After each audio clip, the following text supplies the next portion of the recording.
podcast started. No!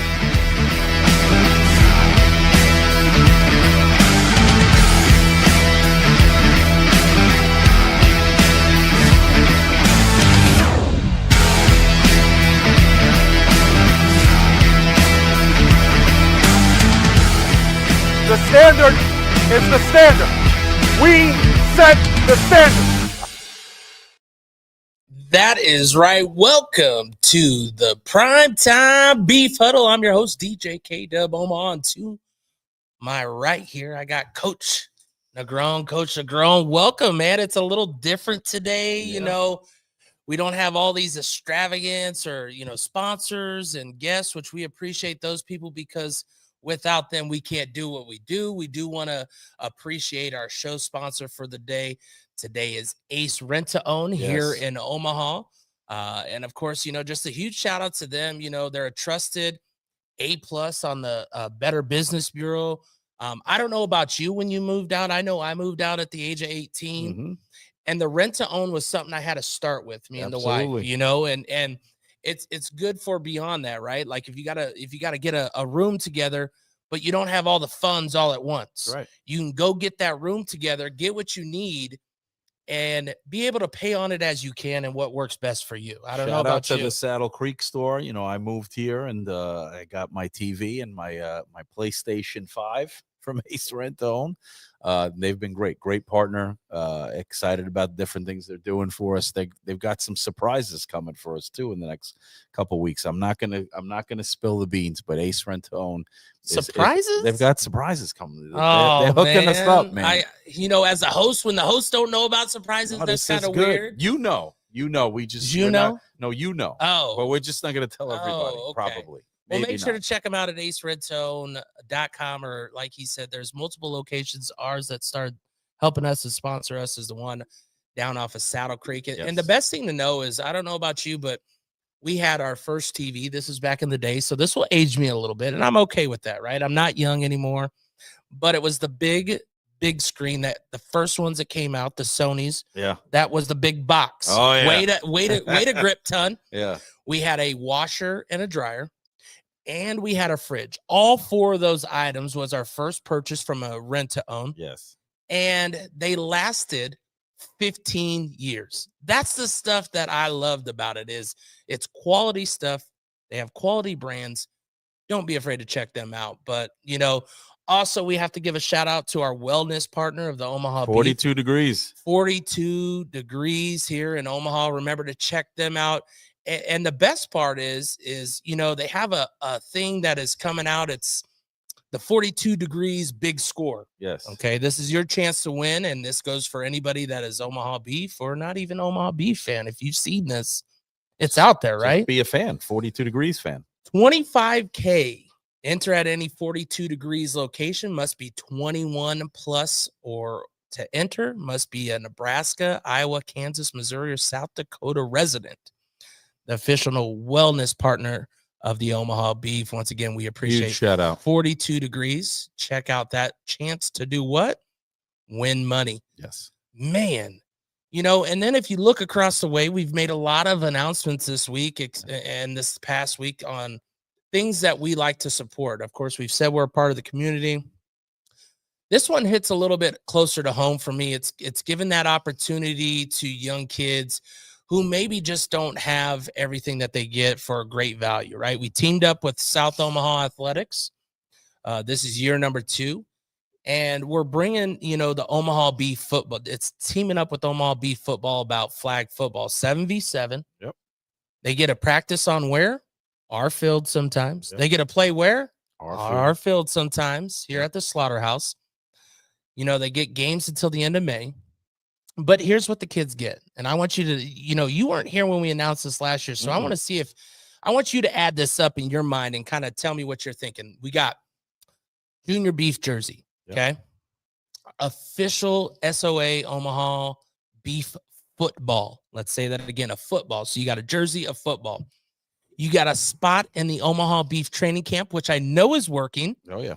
And I think I know who might be the guest. I can't wait until that gets announced. Yeah. That's a good connection that I was able to make. games galore, right? Indoor, outdoor games, as they'll be doing both here on our home turf. One season ticket. Let me say that again. One season ticket to all the Omaha Beef home games, which we're going to get into that schedule here shortly and kind of break it down a little bit. If you had a price at Coach, what would you think that's? Well, I know the season ticket alone for kids is $99. So if you add all of the other components to it, I would think, maybe you're around a $200 value. You got it pretty close. We're right about $260, That's right? Awesome. But they can get it for $100, and that registration has started. What I loved about this year, of course, you came mid-season, which is great. We appreciate that. But I love seeing the kids at the games because then you start making relationships. Yep. I had one game when I went and covered a Platteview football game, a small Class B school just in Sarpy County. Yep. Him and his mom saw me at the game on the sideline doing what I do with high school sports. Made sure to come over and go, "Oh my gosh, we noticed you right away. Hey, how's it going?" They recognize the people of Omaha Beef outside of the beef. And I think that's what it's about, is getting this community growing. And you could check out the flyer there or on our page, whatever you guys decide. But this has just been something special because these things are so costly when you add it all up. But when we're able to partner with them, with the Omaha Beef and all of our great sponsors, it just makes sense because we're giving back to a community, giving kids an opportunity, and they get to be around the players. Yeah. Besides the after game, because what happens at after game? They may get a quick signature. They get to see him at some of the practices. They get that little more bondage with the players. So if you're looking where you want the Omaha Beef to be a part of your family as you do beyond the Saturday night games, this is a perfect opportunity. They're doing grades. I believe it's all the way up until 8th. It's pre-K all the way up until 8th grade. Yep. Boys and girls. I think that's one of major. the best teams in the league last year was comprised of girls. It was, I think our kindergarten level team went undefeated, scored like 350 points. Also, shout out to the league sponsor, downtown Lacey Brown Insurance, State Farm. Right here in Ralston. Right here in Ralston. And she's back for 2026 because she loved the league so much. She loves the team. She's great. Oh man, make sure to check her out. As you can see the flyers there, but it's also on our website as we put that out. And as we continue to go through things, and talking about what we got, Coach, you came in mid-season last year, so we really couldn't break down, talk about, or even get your ideas on what your schedule looked like. You kind of came in and you're like one game. And of course, when we get in season, we're going to go one game at a time. Yeah. But before then, you got to kind of analyze and look and kind of look at how it's going to be impacted. Home games, away games, travel days, all those fun things going back and forth that have to be top on Coach's mind. Yep. Once the season gets here, preseason, you're able to kind of plan a little bit and work around. What's some of your preseason things that you do when you get a schedule like you got here? I think, of course, you look at travel, right? Because travel is going to have wear and tear on bodies no matter what it is, right? So you look at where you're going on the road and what that's going to entail in terms of time, in terms of, what kind of vehicles you're going to want to take, whether we're doing a charter bus or whether we do team vans, whatever it may be. Different trips require, different levels of travel arrangements, right? So you really look at that. Of course, you look at what travel trips can be done, same day, which travel trips can be done overnight. And then, you communicate with the other teams in the league in terms of what their accommodations are. One thing we do really well in Omaha is provide, top-notch, and at least in my opinion, top-notch accommodations to the incoming teams, in terms of food, in terms of where they stay. And, we want the same from our playing partners. So we look at that and make sure all those things are in order. But, look, the road is got its good and its bad parts, right? Of course, we always want to play in front of our home crowd. The energy that we get from the Slaughterhouse and our fans is unmatched, right? But the road is, I've bonded with different teams and my coaching staff and, on the road. So there's a lot of good stuff that happens on the road as well. And you just look at that, right? I think that our road schedule, and we'll dive into it, is pretty favorable. I'm happy with it. I thought the league did a really good job across the board at balancing everybody's road schedules versus their home schedule. So this is because that's a big thing, right? Like, I mean, you got to not only get there, some days could be 1 day travel, Right. 1.5, but then you got to come back and start rolling again. That's right. That's right. And I think that, we come back typically right after our games, right? So it's overnight travel coming back. That, again, it's wear and tear on the body, right? I'm a big guy, so sitting in a van or chair or a bus chair for 10 to 12 hours isn't the, most productive use of my my limbs. So I'm sure players, go through the same struggles, especially after playing a game. So you look at all that stuff, but again, I think the league did a really good job of balancing everybody's travel schedules this year. When you look at this season already going, we got a lot of new expansion teams coming in. The schedule kind of switches up with them. Is there any game that you're already kind of circling, of course, to be like, okay, this is one that we really need to eye open? Of course, we know that we're going to have the preseason here in Omaha. I don't know about your previous coaching, but as of this last year, we can't count it as a win. So that's where it gets hard as a fan, and it gets hard from our outside media standpoint. I can't no longer say it's going to be 70-something to 0. I'm going to count and hope that you do what you got to do, but I can't guarantee it. So, and neither can I or should I, right? Because we respect our opponents, and shout out to the St. Joe's Bucks who are coming down here to give us preseason work, in March. But I genuinely do feel that I have a responsibility to the fan base to deliver a victory in our preseason game. We're going to erase the memories of our previous preseason experience and start fresh. So take that for what it's worth. But that's where my head is at with that. I think from a road game perspective, what am I, looking forward to, or what have I marked on our schedule? The games against Salina and Southwest Kansas, I've marked because they're new teams with really experienced coaches that have had success in this game. Gary Thomas in Southwest Kansas and Ron O'Neill in Salina are elite level coaches, right? So I look at those two games as barometers that'll tell me where I'm at as a coach, where my staff is at, where the team that we've put together at that point is at. That's going to be a really good test of our ability to go into hostile environments and come out with victories, hopefully come out with victories. And when you look at the schedule, you brought up Salina. I think playing them and the Storm is on the road.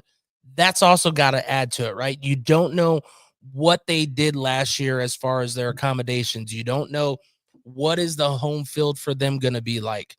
Of course, we're very blessed here at the Slaughterhouse, but you're going into uncharted territory again, right? Yeah. When's the last time you had to do that kind of style? I mean, of course, last year, right? Last time I came into uncharted territory or went to uncharted territory, well, obviously, going to Beaumont the first time when I came last year. But uncharted territory was when I came to Omaha as the Cobras coach, and it was definitely an eye-opener and a shocker. I mean, the crowd was incredible at that game. I'll never forget it. The accommodations were great. I mean, our owner, Ricky Burtz, takes care of the away teams as much as he takes care of the home team. But you're right. I mean, now I did get the advantage of going to both of those teams' press conferences, right? So I got to see those teams announced as coming to the NAL. So I got to see a little bit of what their operations look like. Did you get to do that before? No, I didn't do that. Oh, what is that like? What is that like to kind of see it from that point of view, to be like, all right, I'm a coach, but I also get to be a part of the big things of the league, right? Like, I feel you guys as head coaches deserve those moments if you want them, right? Like, you got to want it. You can't. Not everybody's go. I appreciated it. I mean, I love it. I don't know if the teams appreciated me coming, right? Because here comes the enemy into their territory. But no, I was going there as a supporter of the league and its continued growth and progression. And I think both Coach O'Neill and Coach Thomas knew that, and the ownerships of both franchises knew that. And look, those franchises do it right. They were in this league before when it was, the CIF, and they did it right then, and they're doing even better now. So I feel good about going there, but I am of no misconceptions that those games will be extremely competitive. Those are two really good coaches. Of course, then you go into, the I-29 rivalry. Of course, the Omaha Beef have done what they needed to do for the past many games. We'll just leave it at that. Yep. That's going to be April 4th. That's going to be our first home game. What are you looking for and kind of circling on that one? Obviously, I know the 2 weeks prior is going to make a decision and how it's going to feel, right? Yep. But if none of that is the case and your first home game is against the I-29 rivalry, what's that thoughts as a coach? Is that the first game you want as a home game, or? I mean, we don't dodge competition, right? So, Right. Who's on the schedule is on the schedule. But, again, it's still a rivalry, regardless of what the scores have been the last several games. We know that we've won the last several games, but you're going up against the coach that is going to be a first ballot indoor football Hall of Famer, whether it's the NAL or however he gets elected into the whole. Coach Strobean's won over 100 games, right? So you never take that team lightly. I will never take them lightly. And look at who they've signed in the offseason. Very, very similar to last offseason. They're loading up, right? You can tell that Sioux City's going after it by the guys that they're bringing in to play this season. So, I never take Sioux City lightly, regardless of what previous history may be. You're 4 games in, counting the preseason. Yep. You get your bye week. What do you think is going to be your biggest thing that you have to capture in that first bye week early? So we'll again, a lot of the decisions we'll make be based on the results of the previous 3 weeks, but that's an opportunity to get bodies rested. Maybe get the guys will at that point will have been with the team since late February, right? So we'll give them an opportunity to reconnect with their families a little bit and get their minds right, reset their mentals and stuff. It also gives me an opportunity to sit down with the coaches, without players around and stuff like that, and just say, hey, this is where we are, quarter into the season, or really half, right? Because are we where we want to be, and right, are we headed in the right direction? 100%. Those are good questions, nice and early after 4 good. I think games that will tell you a big part of who you guys are. Then you come back and it's on the road again, but this time it's to a common opponent that we played plenty of times over there at Colorado Spartans. Of course, they have a lot of revenge that they want to take out from last year when we knocked them out of the championship. We're going to go on the road to Colorado, and we're not going to take that lightly. When you look at a game coming off of a bye week, are you a home guy that, of course, everybody wants to be home, but how do you look at a road game? Do you feel like maybe you're getting your feet under you and then you stop, or do you feel like it's a good enough break to where you can pick back up? I think off of a bye week, your preparation should be as good as it is all season, right? Because you really have 2 weeks to mentally prepare, 1 week to physically prepare. It really depends what you do during the bye week too. I've kind of admitted that, I'm going to let the guys decompress a little bit, but they'll still come back and we'll get, some extra practice sessions in and stuff like that. And I look, home, away, I don't mind getting the away games out of the way early in the season, right? Because I want the road to the playoffs to go through Omaha, right? So the home stretch is what I think every coach, wants when they look at a schedule. There's no time you can put the Colorado Spartans on the schedule and it's going to be favorable, right? They're a good team. The defense is, again, they've re-signed Sam Hammond. They re-signed Byron Cooper. So their D-line is basically, that's I think 2/4 of what they had last season. Fred Shaw teams are tough-minded, physically imposing football teams. So there's no place I can put them on that calendar where I'll be like, oh, this is going to feel better than it would have if it would have been this day. It's going to be a tough game no matter what. Now, of course, we get Dallas one time this year, but it's at home. Yep. That's a long trip. You guys made the other way around where you went down to Beaumont, of course. Yep. What do you think is the biggest impact there with a Dallas team having to come up here, that travel? How does that impact it? And what does it mean, obviously, coming back home? And that's the game we get. I would I know where you're going with that question. I would almost agree with you, except their coach is Coach Blackshear, who's been in the game and he's been through this before, right? So he's going to have the team prepared. They haven't signed a ton of players, so I don't really know what their roster is going to look like just yet. And really, look, everybody signs players, and camp contracts are not guarantees that you're going to be on the roster when the final roster is set, right? So even if he had 35 guys sign, I don't know who his 25 are going to be. But look, that team's going to be ready to play. That's the nice thing about the league from a fan perspective. There's not a team on here that I would deem, uncompetitive at this point. Everybody's going to bring it.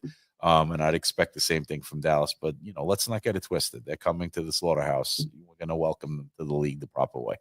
And then, of course, we go back on the road to Amarillo, where if you don't know, the foodie coach here, he's going to try that 72-ounce Amarillo steak challenge, where he'll probably get through 22 ounces of the 72. The whole steak challenge. But I hope it's after whatever happens at the game. But it might be before, and we might need some Pepto-Bismol or something at the hotel. And I'm pretty sure Ricky will make sure that we take care of that. May 2nd. I mean, we're already in May. Boom, we're cracking along here. You get down to Amarillo. Yep. What is the travel time from here to Amarillo?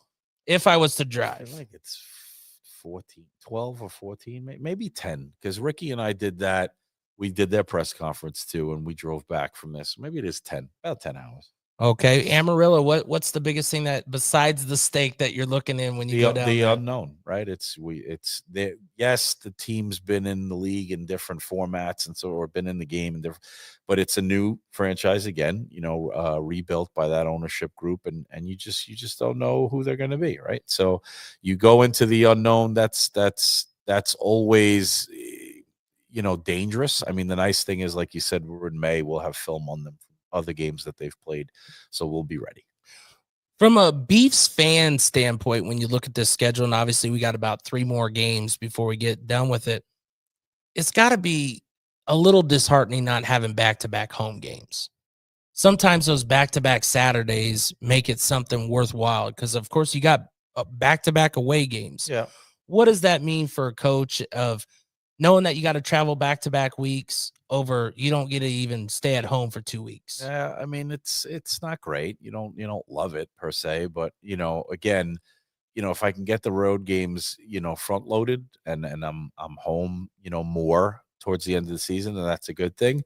We do have the preseason game on the 7th and then the home opener on the 14th. So we do start out with, I think, I did forget about that 14th. Right, that's my fault. No, you're good.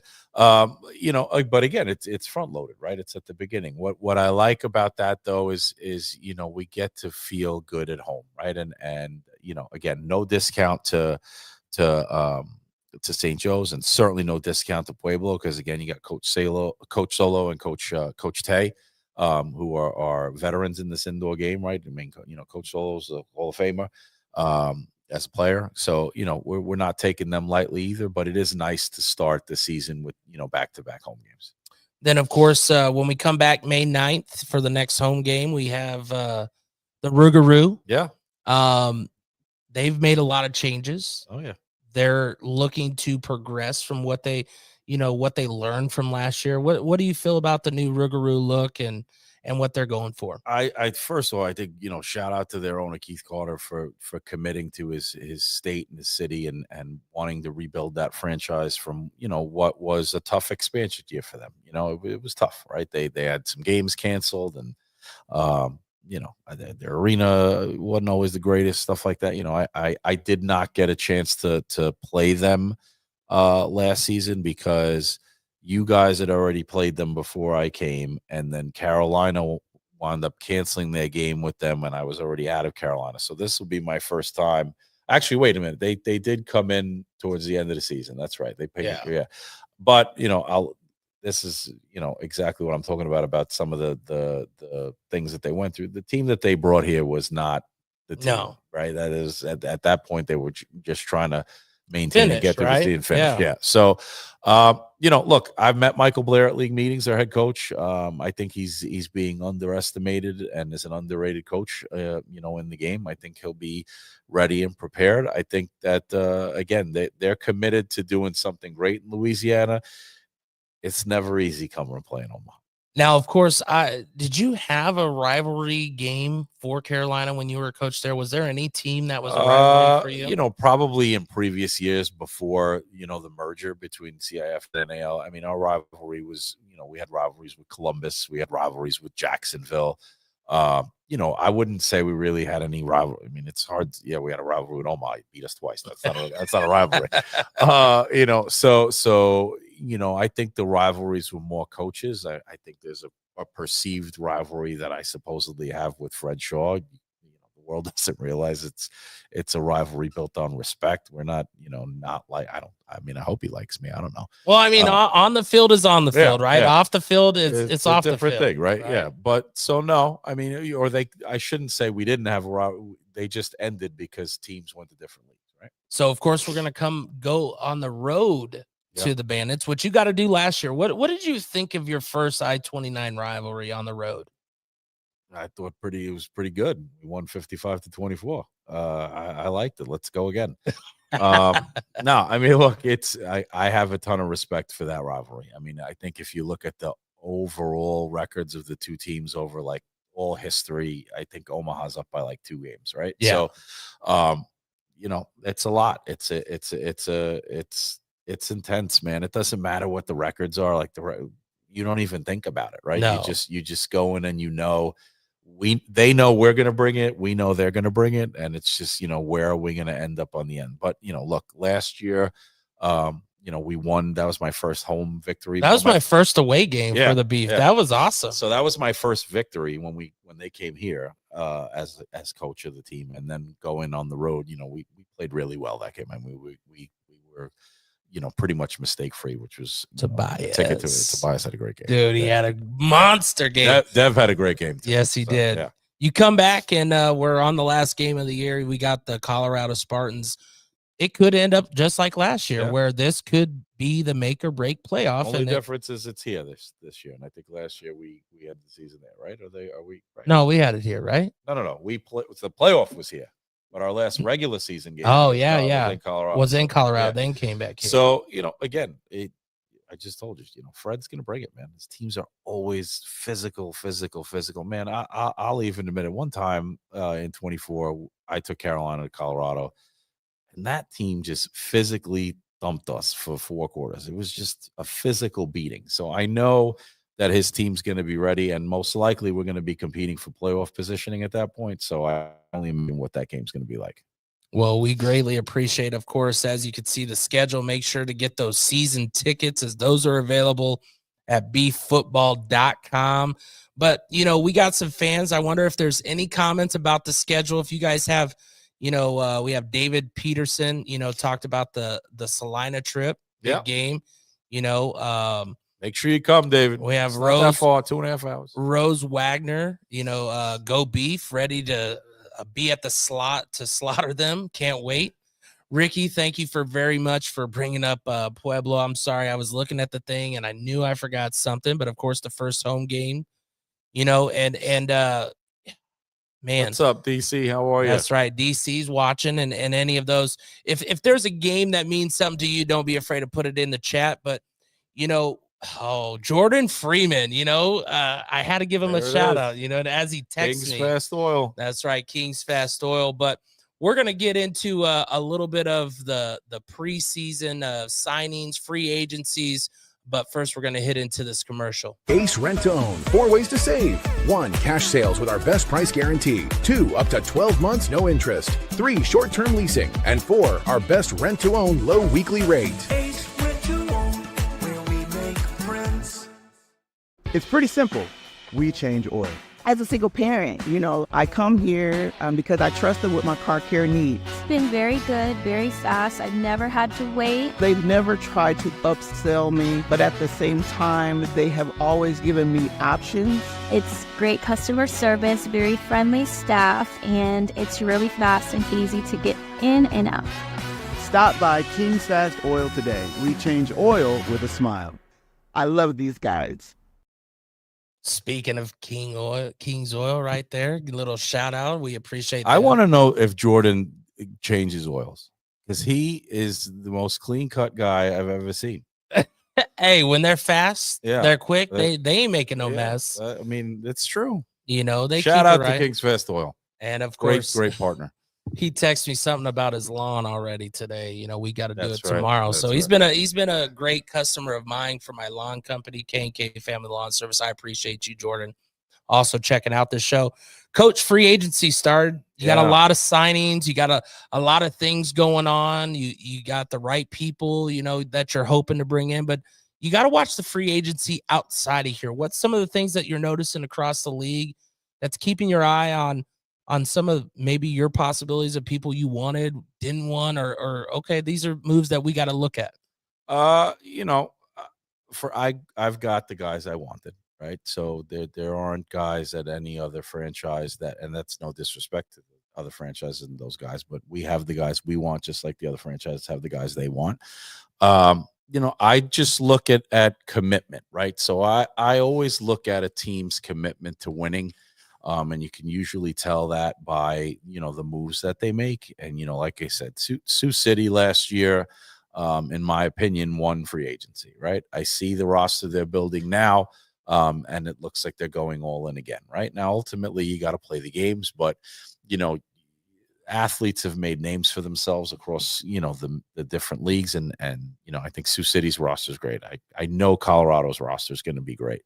Shout out to Amarillo. I thought I was, the fastest when it came to signing guys. Amarillo's, right there neck and neck. I feel like every day it's a battle for transactions between Amarillo and Omaha. So, that's really what I'm looking at. And then, the other piece is you look at teams and their coaches and you see, maybe they're not signing as many people, but they're patient. And I think some of that lends to, they know exactly what kind of athlete they want on their team so that so they're not rushing, right? And I don't want anybody to think that anybody's rushing. I just look, we know who we want, right? I've got a coaching staff that communicates about, the types of players they need, the pieces that we need based on the systems we're going to put in place. And so we get after it, right? And this is a desirable place to play. So I'm very blessed to be able to typically go after and get the guys that I want in our locker room. Of course, we've had a lot of movement this past week. We announced even today a new coach. Yeah. You have a new special teams coordinator who is a Hall of Fame for the Omaha Beef. What does it mean to start getting that coaching staff in the building, working coincide, starting to get the playbook together? But having that special teams, we win in 3 aspects: offense, defense, and special teams. You lock in Brandon. What was that for you and the coaching staff, and how did that all come to? So, special teams a huge priority for me this offseason, right? Coach Albino was great about, making sure that we knew that it's been a while since there has been a kick return in Omaha. I want to say it's almost a year, like calendar year, since we had one. So, I was actually going to coach special teams as part of my duties. But I, look, I'm obviously the play caller. Now I've brought in CJ Kane, who's doing a great job of helping me, revamp our offense and expand on what we already had in place. But I have a multitude of responsibilities beyond play calling, right? So I thought bringing in a special teams coach would, lend to, again, the fact that upgrading special teams is a priority. Brandon Stewart's a Hall of Famer for a reason. He was great as a player here. He's a great guy. He's local. He's vested in the community. He's vested in the team's success. His nutrition company is a partner. It just made a lot of sense. And if you're around him for even a few minutes, he's just a really, really great guy. And I think it's important, for me, you have to fit in to our coaching group, right? I have to trust the guys that I'm coaching with, right? I'm not, one to micromanage what you do. I'm going to supervise it, but I have to believe in your knowledge of the game and what you bring to the staff. And I think he was the final piece, right? So I'm excited about him. I know he's excited. We talked via text a lot today. And you can just tell he's just pumped up, man. He's ready to come in and take that part of the game by the horns. And like you said, there's 3 components: offense, defense, special teams. And I feel like we need to make that a priority. And I think we'll, of course, bring him in probably right before the tryouts that are end of the month. Yeah, he's at a show right now. He's bodybuilding. The guy looks like he was chiseled out of armor, so he couldn't make it tonight. Did try to get him on the show tonight, but he'll be in on an episode soon. Tryouts are coming up October 25th. We'll make sure to share that real quick. Yep. Give me one moment here. We'll play that one.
That's right. That's right. Look at this special guest once again, DJ K DuB coming through. Signings. Yes. No free agency needed here. We have TJ Jackson back.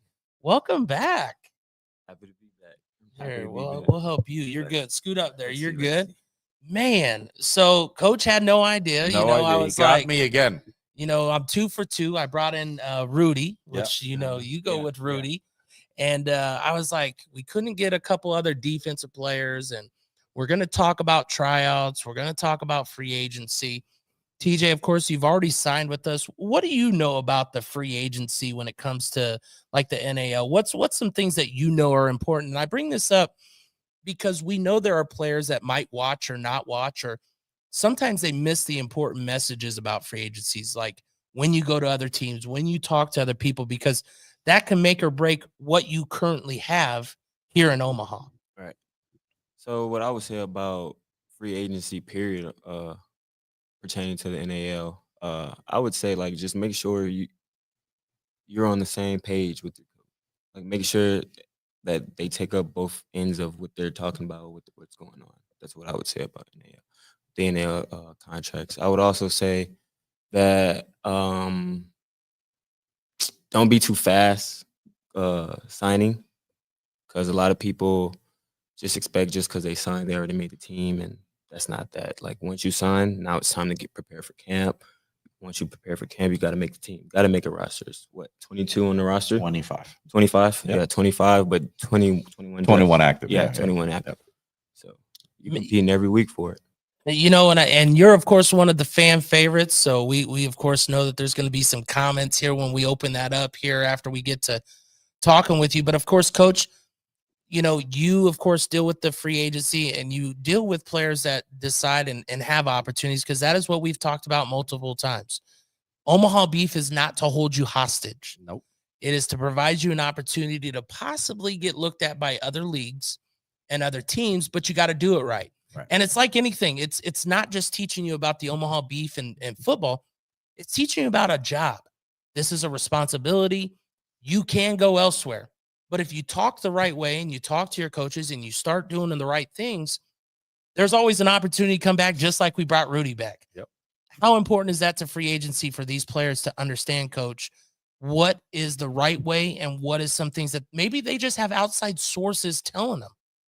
So TJ is a perfect example of that, right? So for me, and I'm his coach, but I'm his friend, right? So as his friend, I don't want TJ to go anywhere what I would consider lateral, right? It's for me and TJ, it's Omaha or upgrade, right? So, if TJ leaves me in an off season, my hope is that he's leaving me to go to the UFL or the CFL, right? He's a physical cover corner. He can cover anybody. It doesn't matter, people will look at him and say, his height might be. It's not an issue. Just watch the film, right? He'll go up against the biggest receiver on the team and not even flinch, right?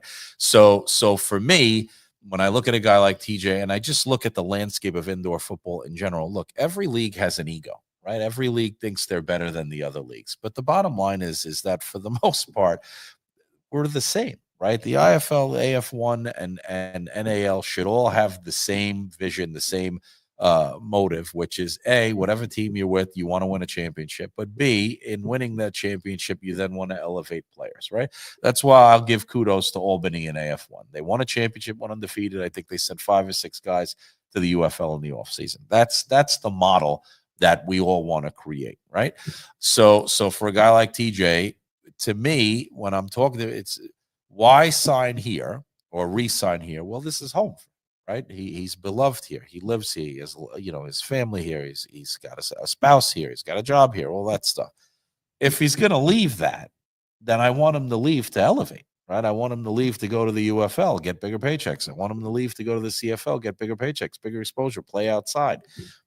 If that's not going to happen, unless it's a money grab, which, I mean, the reality is other franchises do offer a higher pay. If you're doing it for that, then you're doing it for that. But I know that he's doing it for a career. And I think he would agree with me that the best place for his career, if he's not in the UFL or the CFL or the NFL, is right here at home. I agree. TJ, what's kind of been your experience through this whole thing and kind of understanding that process? Who's kind of been kind of your person that you could look up to as a little guidance on it as well, besides making sure that you're in contact with your coaches? Someone that's making sure that I'm in contact with my coaches. Well, no, just making sure that you understand the whole process. Throw that right here. You're all good.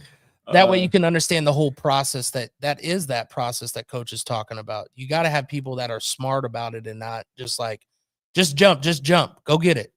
Well, me and Coach Negron, we talk about my future and what's next all the time.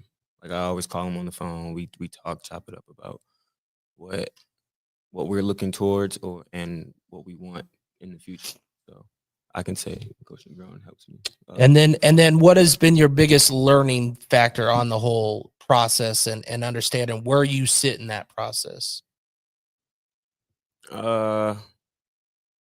I would say I just have to keep working.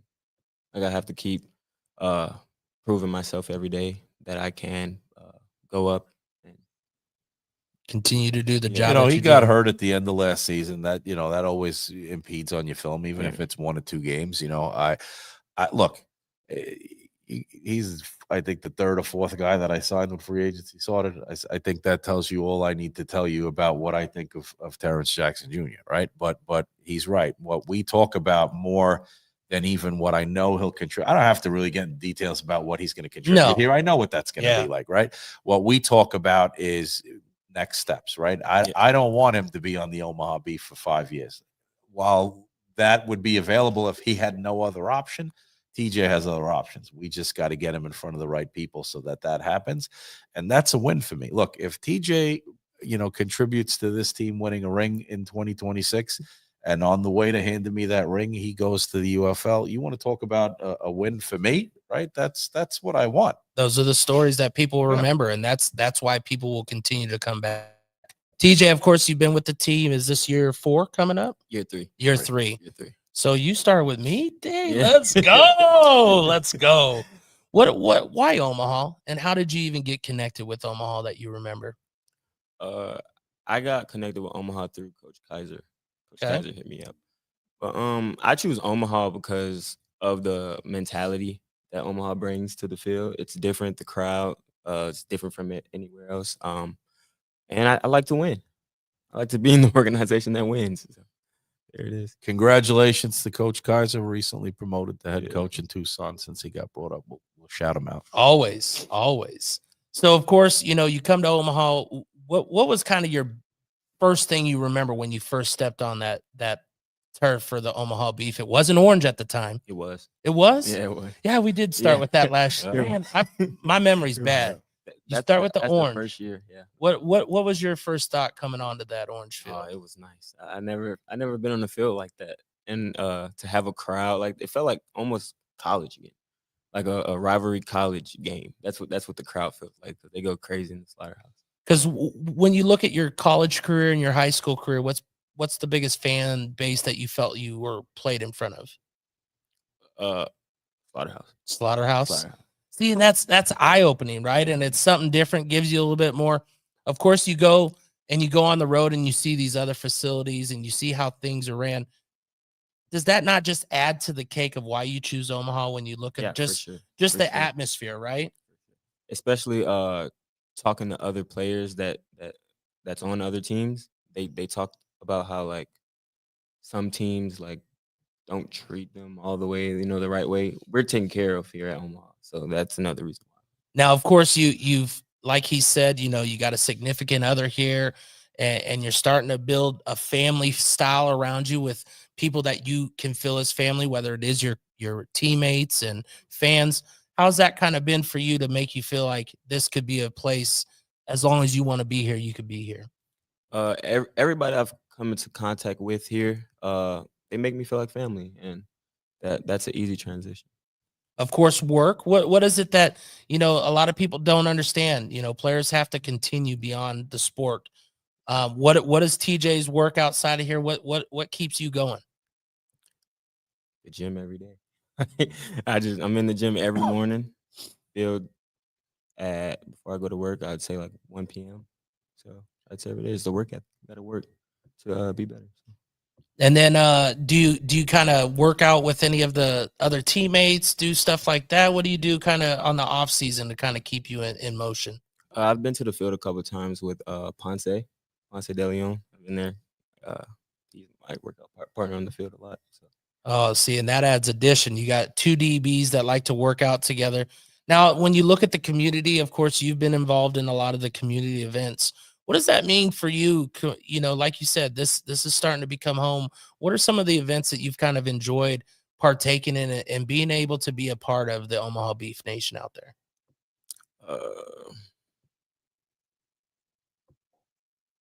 During the season, I would say I love going to on Mondays the coaches show, because I get to interact with a lot of the fans there. Which is now at Goose's this year. Yeah, Goose. Shout A out to John King. lot closer. Yep. So you get those events, kid events. Obviously the kids look up to you. How flag football? Yeah. What does it mean to kind of be a part of something that's just trying to change a community to bring them together, and it's all generated around the Omaha Beef? I just like seeing them on Saturdays, like waiting for us coming through the tunnels and stuff. They're so excited, and I love to be that person that they look up to and want to be like someday. So.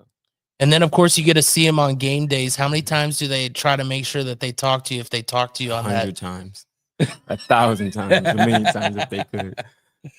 It's a blessing that continues to keep on giving. Of course, you played with some of the beef greats, and you've had some great teammates. What's some of the teammates that you remember that have kind of kept you also on the straight and narrow and where you want to keep driving to? What's some of the of course you mentioned Ponce. Oh, TDG. TDG. What does he bring to you, and how has he kind of changed and kind of made you understand what it means to be an Omaha Beef football player? He brings a leadership standpoint from just leading by example.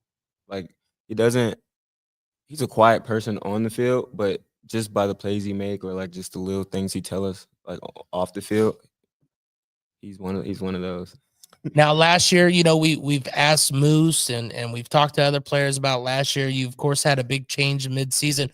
What was that like for yourself, and how did you overcome or change and go, I know I have to follow what the leadership is following, right, and either I want to be on the team or I can start packing my bags and go. What was that like for you? I didn't know what to expect. And then it was last minute. We didn't know Coach Negron was going to be the coach. But I was here. You know what I mean? I was ready to. If Ricky said he was going to be the next head coach and lead, I was going to follow him. So.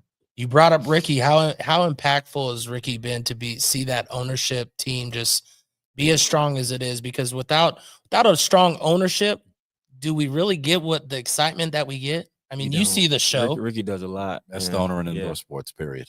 It's not even up for debate.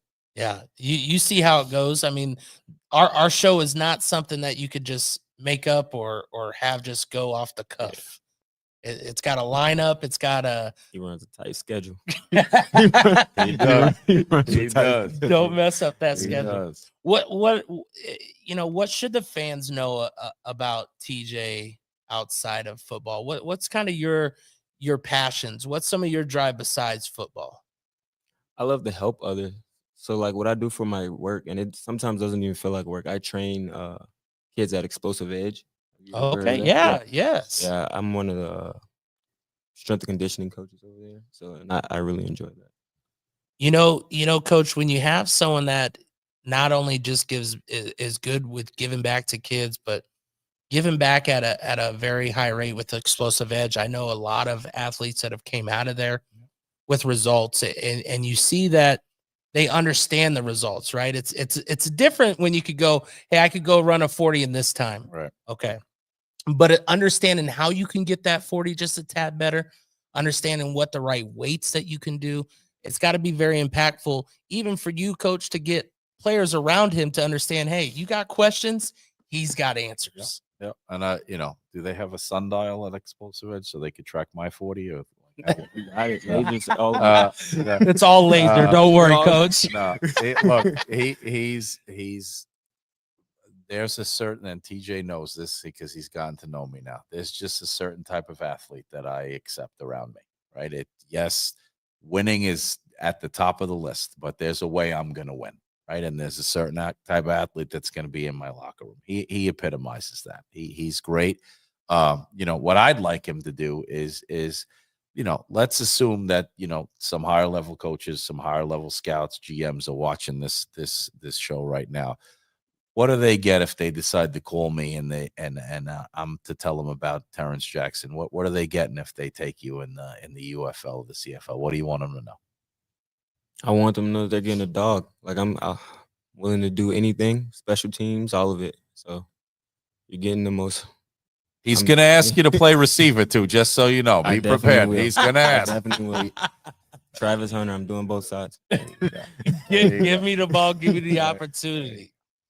Well, TJ, of course, our best part is of the show is the fan interaction and seeing if we got any comments or questions out there. Of course, we got to put Mom on there. We agree, Miss Jackson. Yes. We agree.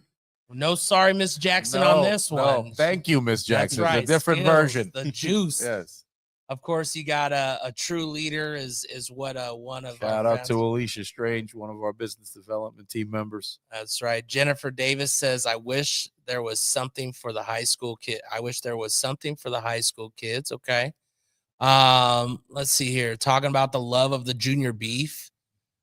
Juice. Man. Oh man. Anybody got any questions? Let's see here. We got a lot of good chats. What's up with the other beef boys on the chat? I don't know. When you think of like shout out to Will Langford, you stay right. blessed as well. In fact, I think I owe him some congratulations. If I'm not mistaken, he just signed with Oregon. So congratulations. Okay. All right. You look across the way and you look at your guys' defensive backfield. What's the trust level that you've gained these past couple years with that group? I mean, it's been almost the same 4, maybe 5. We've been pretty consistent. How important has that been for you in your growth?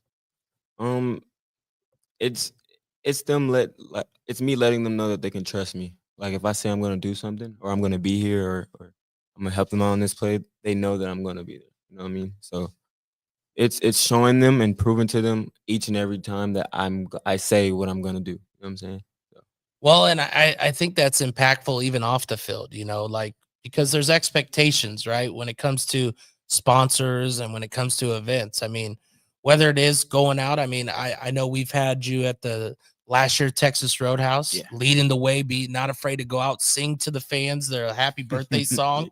My daughter did. Did he sing? Oh yeah. Oh yeah. My daughter. Is that on video? No, yes, it is. It's actually on our page too. My daughter actually led the way one time. There was no, the players were waiting for food. So it was all in greatness, but they were waiting for food. They didn't want to get up. And she goes, you got a little bit longer. Let's all go quickly sing a quick happy birthday. Love that. And every single one of them got up out there, and TJ was always good to get up there and make sure that it happened, because he knows the importance of lunch, dinner, and breakfast. There you go. And without those sponsors, Yes. you know, those just don't happen, you know. And you know, TJ, what do you think was maybe your biggest not struggle, but thing that you had to overcome this last year that maybe you haven't experienced before? Is there anything this last year that you kind of saw yourself have to overcome?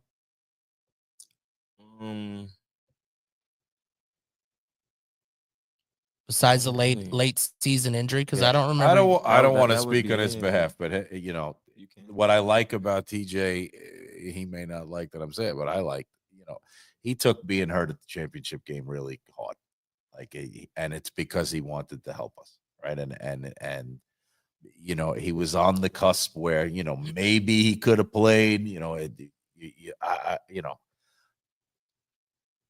I know that that's eating at him. He's not going to say it because he internalizes stuff, but it's bad news for the rest of the league because he didn't get to play in a championship game. So, what do you remember about that, TJ? I mean, those are strong words for a coach to not be afraid to say it for you, and I mean it in the right way, right? Yeah. He recognized it without you having to go. it was all over Coach, his face. If he could you know have what I'm killed me saying? with his eyes. It's all over his face.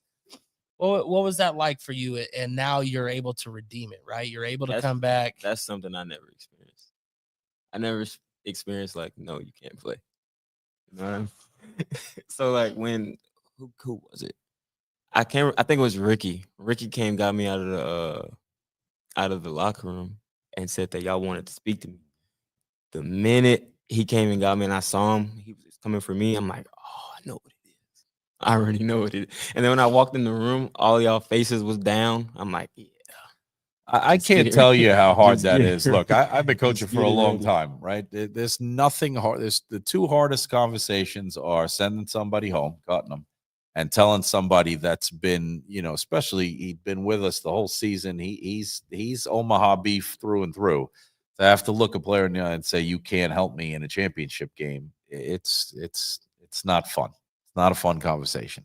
Well, we'll turn it up a little bit here. Pepe asked a question. We'll go and show it here. He said, you're one of his guys. What is the best moment in your career besides winning the championship so far as being an Omaha Beef player? My best moment was in the championship last year.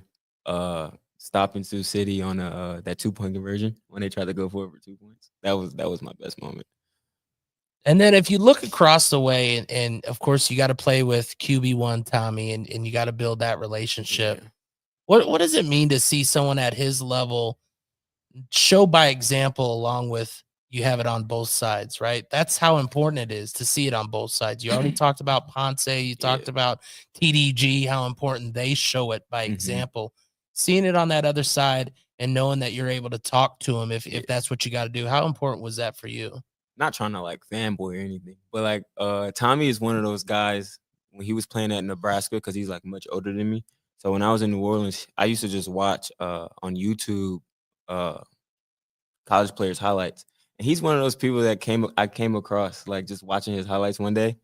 And so like when I got signed here and I noticed that I was going to be playing with Tommy, I was excited to see like what type of person he actually is, because instead of like seeing him on like TV. Oh yeah, I'm not gonna lie. I mean? I'm a Husker You know what I fan, mean? and he blew me away.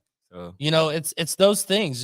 That ain't fanboy. That's just talking real. Where you're like, how could someone that could have this much hype, how could they be in person? Could they be as real as I could be, or could they be someone that makes it go like, who the hell are you? Who's you? Looking across the way, man. You know, I appreciate those stories. I appreciate, you know, just the fact that one, you came in, we brought you on, we surprised Coach, of course, because that's what this show's about, and also just sharing your life and what you do. When you look outside of football and you think about what your future holds, and have you ever had to think about what is beyond football for you? Is it just taking what you do with Explosive Edge to another level? Is there some goals that you have that maybe other people might hear it and go, you know what? I hear that goal, and I say it because last year I said it many times. Rock's out there and I'm doing social media. He wants to do social media and I want to help it. That's always my thing, because fans don't know. they think they know but they don't get a no because it's only, hey, let's see you after the game. Let's see you at the after party. Winchester's across the way. Don't forget.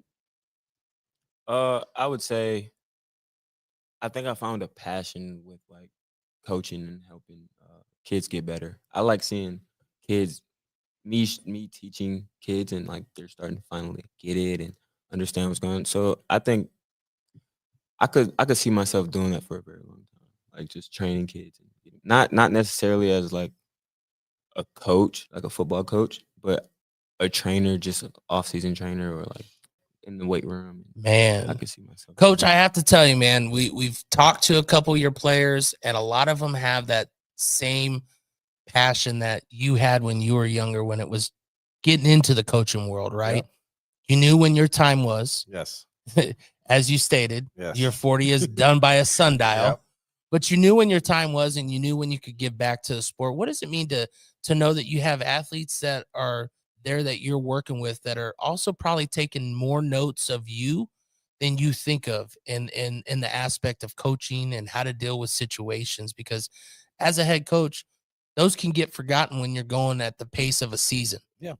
The off season helping you hopefully reflect some of those. I mean, I think for me, again, it lends back to, the types of players that I want around me in terms of character and professionalism, just how they carry themselves.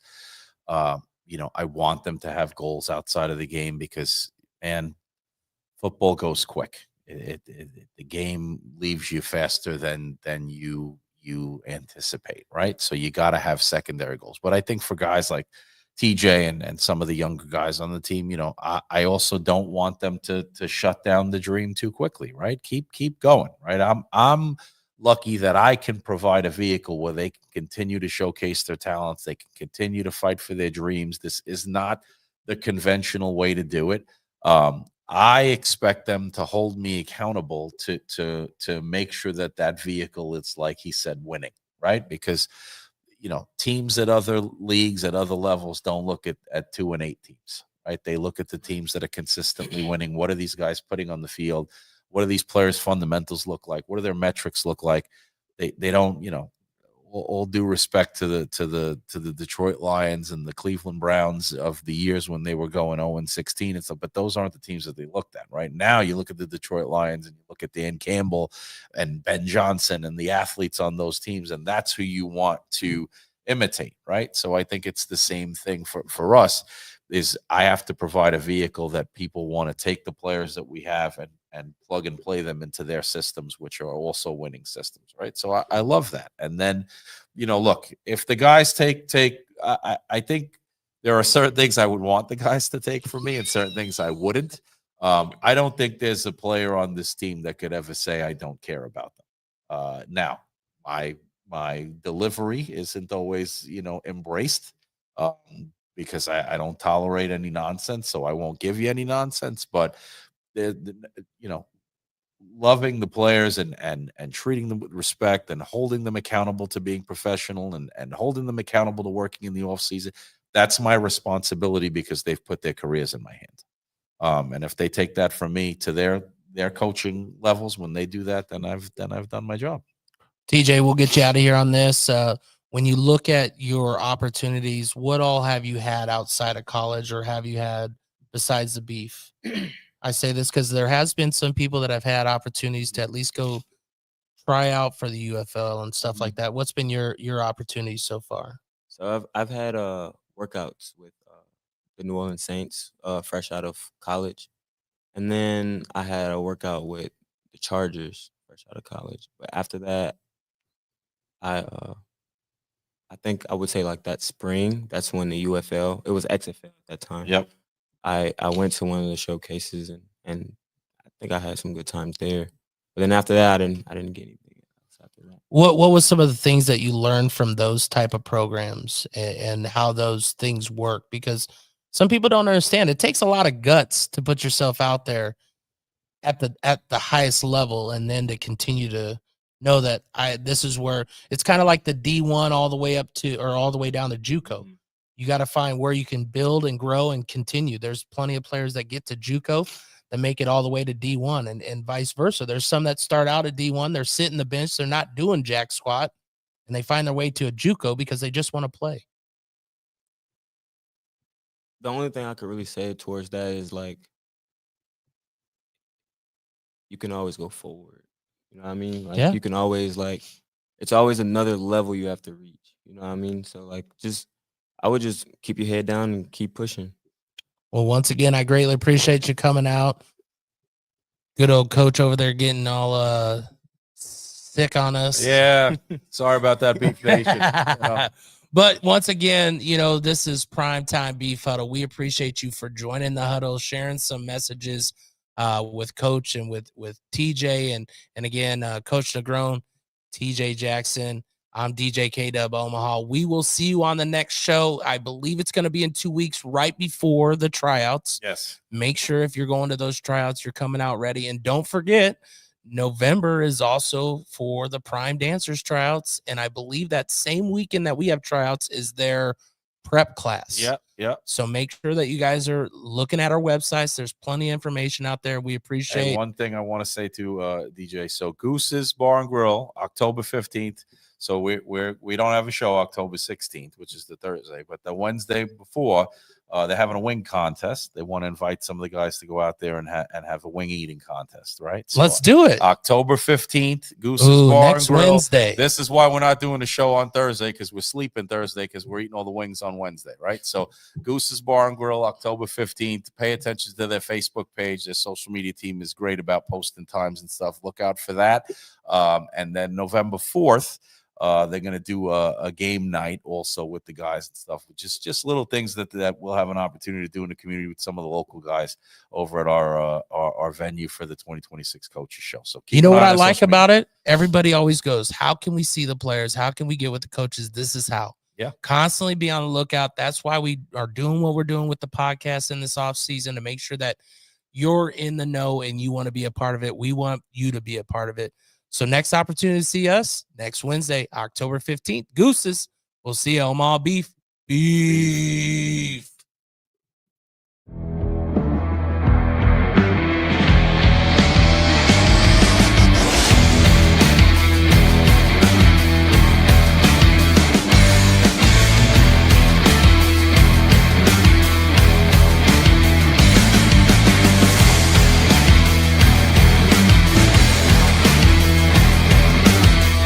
The standard is the standard. We set the standard.